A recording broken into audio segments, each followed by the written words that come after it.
મારી પંક્તિનો શીર્ષક છે પોતાના લોકોની કદર કરો.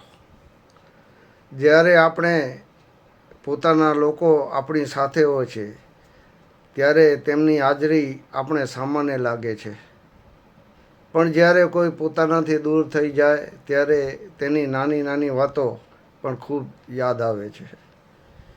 સંબંધો હંમેશા મોટી ભેટોથી નથી ટકતા.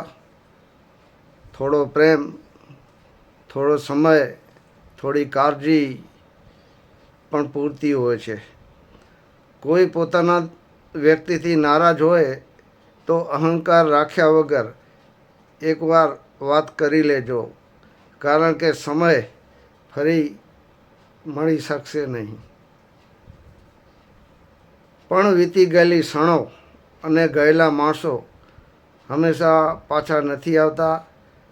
એટલે પોતાના લોકોની કદર તેઓ તમારી પાસે હોય ત્યારે જ કરી લેજો.